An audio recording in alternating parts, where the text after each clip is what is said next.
एक और बड़ी जानकारी से आपको मुखातिब करा देते हैं जो इस वक्त आ रही है बेहद ही महत्वपूर्ण जानकारी मणिपुर से। मणिपुर में आतंकियों का कायराना हमला। यहां आपको बता दें कि असम राइफल्स पर घात लगाकर यह हमला किया गया है और इस आतंकी हमले में कर्नल के साथ साथ 5 जवान शहीद हुए हैं और इस हमले में कर्नल की पत्नी और बच्चे की भी मौत हो गई है। बड़ी जानकारी है जो इस वक्त मणिपुर से आ रही है। यहां आपको बता दें कि हमले पर रक्षा मंत्री राजनाथ सिंह ने भी ट्वीट किया है। क्रांत हमारे साथ जुड़ गए हैं ज्यादा जानकारी के साथ। क्रांत, क्या कुछ जानकारी आ रही है इस हमले को लेकर?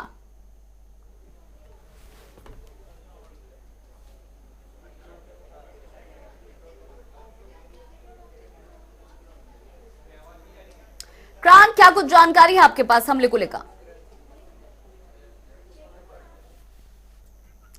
तो यहां आपको बता दें कि मणिपुर में सेना की टुकड़ी पर आईडी हमले की खबर सामने आई है और ऐसा बताया जा रहा है कि सेना की टुकड़ी पर घात लगाकर बैठे आतंकियों ने हमला किया है। इस हमले में असम राइफल्स के सीओ के साथ कई जवान जख्मी भी हुए हैं।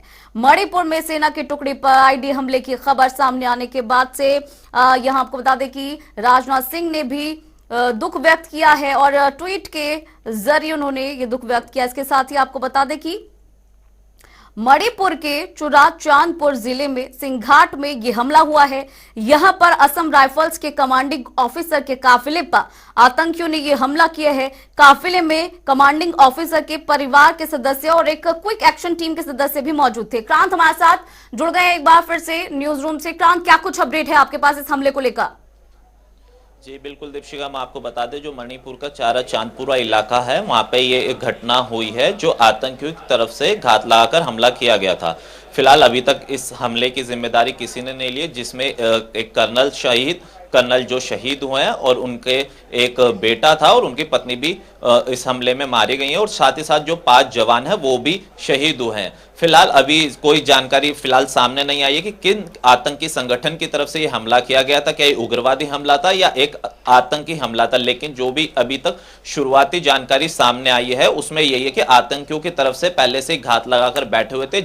जैसे ही कर्नल का काफिला वहां पे पहुंचा सेना के अधिकारियों के साथ और उन पर एक कायराना हमला किया गया जिसमें हमारे 5 जवान कर्नल समेत 5 जवान शहीद हुए और उनका एक 8 साल का बेटा भी था और उनकी पत्नी भी इस हमले में घायल हुए। बिल्कुल क्रांत, जो सीएम है बीरेंद्र सिंह, उन्होंने ट्वीट किया है और ये कहा है कि जो टीम है हमारे सुरक्षा बलों की वो मुस्तैद है और एक एक को ढूंढ ढूंढ के ठिकाने लगाया जाएगा। क्या जानकारी आ रही है? जी दीपशिका, रक्षा मंत्री राजनाथ सिंह की तरफ से भी ट्वीट कर इस हमले की निंदा की गई है। साथ ही साथ जो मुख्यमंत्री की तरफ से भी हमले की कड़ी निंदा की गई। साथ ही साथ उन्होंने कहा है कि जो भी इस कायराना हमले के पीछे होगा उनका पता लगाया जाएगा और सख्त से सख्त एक्शन सरकार की तरफ से लिया जाएगा। क्रांत, 2015 में भी इसी तरीके का हमला हुआ था और एक बार फिर से ऐसी घटना घट गई है। जी बिल्कुल दीपशिका, अगर हम बात करें 2015 में भी इस तरीके का हमला हुआ था जिसमें हमारे कई जवान शहीद भी हुए थे और अब फिर से इस तरीके का मणिपुर में कायराना ये जो हमला हुआ है। अक्सर जो घात लगाकर आतंकी बैठे रहते सेना के जवानों पर वो इस तरह का कायराना हमला करते हैं और ये पहले भी नहीं है, इससे पहले भी कई ऐसे हमले हुए जिनमें हमारे जवान शहीद हुए थे।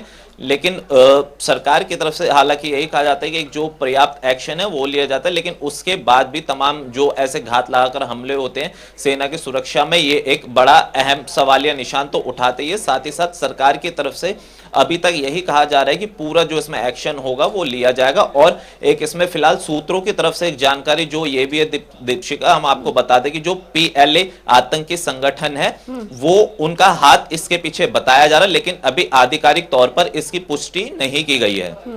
बिल्कुल क्रांत, PLA का हाथ हो सकता है लेकिन अभी आधिकारिक पुष्टि नहीं की गई जैसा कि अभी आपने जानकारी दी। फिलहाल क्रांत, ये भी जानना चाहेंगे कि सुरक्षा बलों की तरफ से किस तरीके का ऑपरेशन चलाया जा रहा है और किस तरीके का माहौल है इस हमले के बाद से यहाँ पर? जी बिल्कुल दीपशिका, इस हमले के बाद वहां इलाके में पूरी तरीके से सर्च ऑपरेशन तो सेना की तरफ से जारी है। साथ ही साथ हमले के बाद जो ग्रामीण और स्थानीय लोग हैं उनमें काफी गुस्सा है और लगातार उनकी तरफ से मांग उठाई जा रही है कि इस तरीके के उग्रवादी हमले लगातार होते आ रहे हैं जो कि एक कायराना हमला है, सेना पर घात लगा के जो हमला किया जाता है, और पिछले कई सालों से इस तरीके की घटनाएं देखने को मिल रही है, और जिसको लेकर स्थानीय लोग हैं वो भी काफी आक्रोश में है, और इस तरीके के हमले को बिल्कुल उनकी तरफ से बर्दाश्त नहीं किया जाता। और साथ ही साथ मुख्यमंत्री है जो वहां के, उनकी तरफ से सख्त एक्शन लिए जाने की बात तो कही जा रही है, लेकिन घटना के बाद से वहां पर स्थानीय लोगों में गुस्सा है, और सेना की तरफ से अभी फिलहाल सर्च ऑपरेशन चलाया जा रहा है। और जो अभी शुरुआती तौर पे हमें जानकारी मिल रही है, अभी सिर्फ इतनी ही जानकारी हमें मिल पाई है कि कर्नल समेत जो 5 जवान हैं वो शहीद हुए हैं, और कुछ कैजुअलिटी भी ऐसी बताई जा रही है कि कुछ और जवान जो इस हमले में घायल हुए हैं। ठीक है क्रांत, बहुत बहुत शुक्रिया इस महत्वपूर्ण जानकारी के लिए। और